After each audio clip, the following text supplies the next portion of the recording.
Nyakwaramogi siasa chako tuere e kaunti ma Homa Bay kendo mbaka umuoch ni ng'ano madhi yudo kom mar gavana e kind jogo mageto lemono. Dhi bedo ni gavana Gladys Wanga nyalo no lwete koso mane en jalupne Oyugi Magwanga nyalo yudo lemono kuome. To joma moko ma bende ni e ng'we laro komno wachgi chalo nade. Walter Nyambaga keto wa e ler.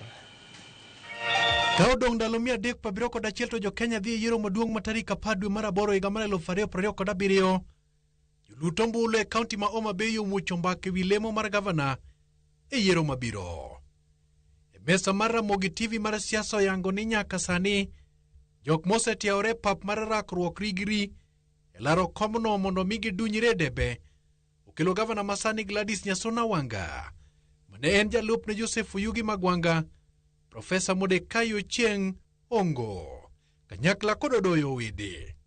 E kwan jok mageto lemo mar gavana kanyakla biro idho kata dok chien e kaka sa mar siasa medo sudo kendo kayo machiegni kod yiero. Gavana Gladys Wanga wuok Rangwe, Joseph Oyugi Magwanga wuok Kasipul nyakla kod Odoyo Wede, to Modekai Ochieng wuok e gwenge mag Rachuonyo. Penjo nyiedhore kit mbito kod kaka jopiem oikore mar rado Gavana Gladys Wanga masani ni apisi ogedo kuom tije mosetimo ne oganda, to kendo ling'any mare bede od bura kuom thuolo malach koluo e wiye jakom mar duond bura mar ODM e Kenya. Kamachielo Joseph Oyugi Magwanga bende osebano Satini Ahmed mapek e debe. Magwanga osebedo jaod bura ma Kasipul Kabondo, kamogik to nyen jalup gavana e kama nyogwe tao kendo wuok e piny owacho mar Genoa. Mesa mar siasa mar Ramogi TV ong'weyo maling'ling kit tugo mar aguyo gi taya e siasa e kama Magwanga kunje pache kaluwore ni pok olando ayanga ni owuok e duond bura mar ODM kata donje chama moramora, to en jakanyo mar ODM kaka pile e kata odoko ni gavana Gladys Wanga modhi piem gode jakomno mar ODM. Awitio weyo Ramula Health Level 4 Hospital kore CM na osiepa gimanya wang'aya to weyo Ndhiwa kata Homa Bay mabiro dhi history.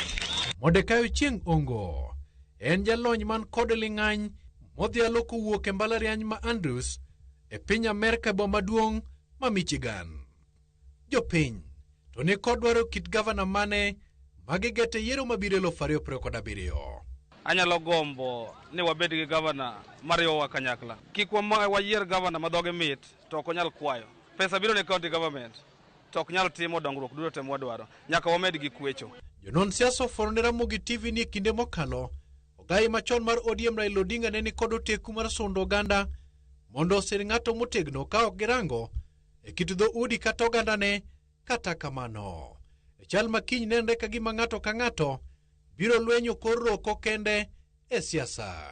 We as Angoa and as a party have made a very firm decision and very conscious to be in the broad-based government. And it is because President William Ruto has made a decision that many people thought could not happen.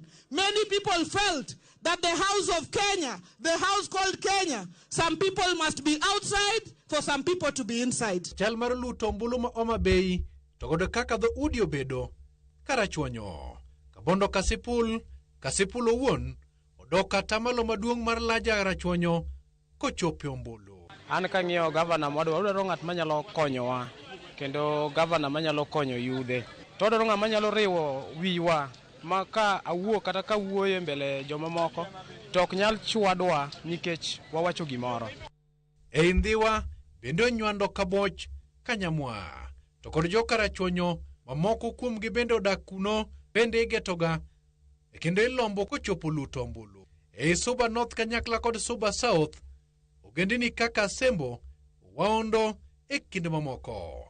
Jaloso kwan mag jok ma igeto kendo chopo mondo mi oloso orodha mar luto ombulu ahinya te kwan mag siasa mabende nyaka nywandgie. Rangwe mabende oting'o Kochia, Kagan to kod Gem kanyakla kod ogendini mamoko mabende wang' janeno malong'o kendo irango yiero. Omiyo akwayo ni mondo sirkal mabiro mabiro kendo mabiro donjo obed maber kendo otinwa. E kwanno bende nyaka yar makare kochopo e dier boma ma Homa Bay Town, kama Kanyada kanyakla kod ogendini mamoko moa e gwenge mamoko bende ogudore kendo imiyo luor makare kimenyogi e yorno makare kinde mag luto ombulu. Jopiny ni kod ote mane kata tok chope debe. Wayier ng'ano manyalo dok kwayonwa mondo wabed gi dongruok moromo. Walter Nyambaga, Ramogi TV.